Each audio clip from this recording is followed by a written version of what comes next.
Deus Ex. What can you say about Deus Ex that hasn't already been said? There's a lot of good reasons as to why the mere mention of the name will make some reinstall it there and then, and yet there are many who didn't know that it even existed until the release of its prequel, Deus Ex Human Revolution, the second in the series. Human Revolution wasn't the second in the series, Human Revolution was the third, the second is Invisible Wars. Huh? Invisible Wars? Yeah, Invisible Wars, you know? It was released for the PC and Xbox. No, okay, I know that's rubbish. There's no Invisible Wars. The series is only Human Revolution and Deus Ex. Get out of here!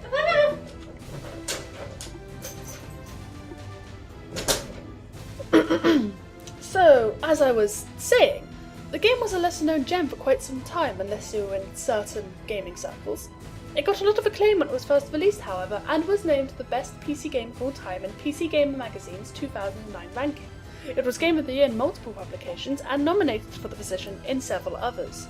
The game was designed by Warren Spector, with his original idea dubbed Troubleshooter after he became obsessed with the idea of a conspiracy-focused storyline.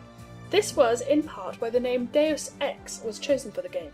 After all, it was derived from the Latin phrase Deus Ex Machina, or God out of the machine, and is a purposeful reference to those factions in the game and what they wish to achieve.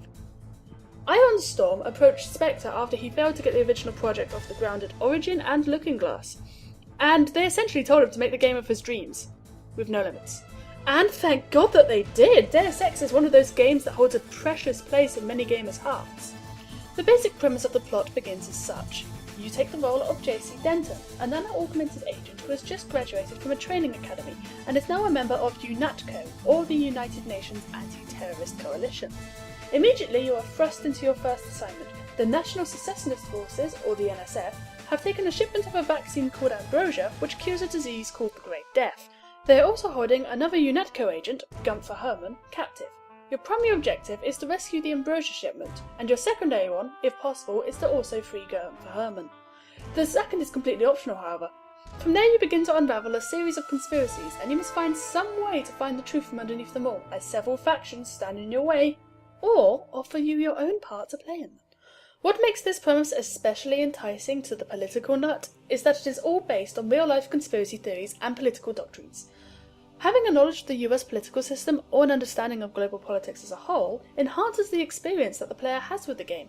However, it does not isolate those who don't know much or anything about such things, as there is plenty of supplementary material and exposition provided throughout.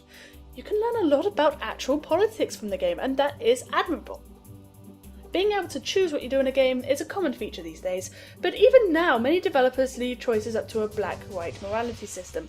You know what I'm talking about, the Commander Shepard school of choice. Now, don't get me wrong, I love Mass Effect.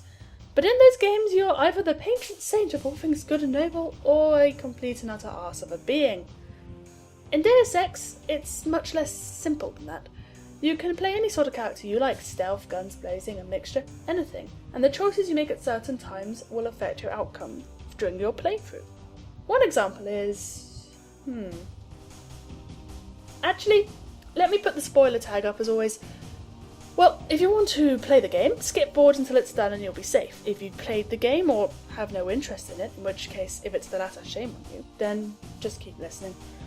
There, it's up. Cool, alright then. Now, at some point in the game, you'll have to fight against Gunther Herman for a second time, after you have left UNATCO and killed his usual partner, Anna Navarra. These events happened because UNATCO was no longer the protection agency that JC Denton thought it was, and an underlying conspiracy was uncovered. Shock horror, and so on and so forth. Anyway, eventually you end up having to fight Herman, as I said. But if you had decided to convince one of your friends, James Reyes, to spy on UNATCO earlier in the game, then he meets up with you before the fight and gives you Gunther's kill phrase. Yes, a single phrase can kill him. All augmented people have them, yourself included, but the mech orgs, which Gunther is one of, will instantly die if their kill switch is activated, whereas JC and Paul Denton, your brother, have slow acting ones. There is no morality bar. What you do will affect in-game situations, but beyond that there is no penalty for acting as you wish. There are, however, some problems with the game. The first of which is the thing that most people notice initially, the graphics. Now, I personally do not pay much mind to such things, but they were outdated at the game's release, and whilst there are many great HD patches out there, In its purest form, the game has not aged well in that regard. Another point of note is the voice acting. The main characters are fine, brilliant in fact in certain regards, but many NPCs, particularly in Hong Kong and France, have the most horrifically stereotypical accents. So bad in fact that it goes into Nam Charm territory.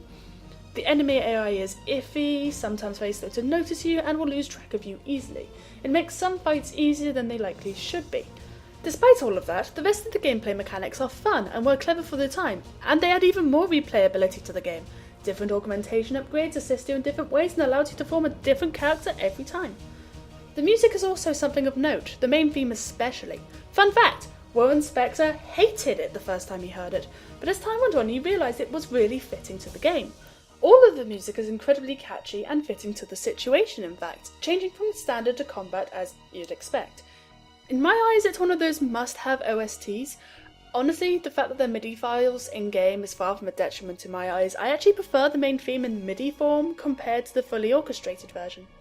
There's a lot more that I could say about the game, but it has all been said before. Deus Ex is one of those classic must-plays. If you consider yourself a PC gamer at all, go play it now. You heard the name, you know the rule, you have to replay it. Better go put on those trench coats, wear your sunglasses at night, and give it another playthrough. Okay, I know what you want me to do. Far from me to not pander, here's your clip! Ready? You better double check your systems. That mechanic was an imposter. Yeah? Everett doesn't know him. What did he work on? The fuel system. Now that you mention it. Wait a minute. This isn't right. What isn't? Oh my god, JC, a bomb! A bomb. It's remote controlled. Hold on. Get out of there. Just have to pull this wire. There. Relax. I disabled the detonator. We can drop the thing in the Atlantic on the way back to the States. Make a good detective, JC. Ready to get out of here? Let's go.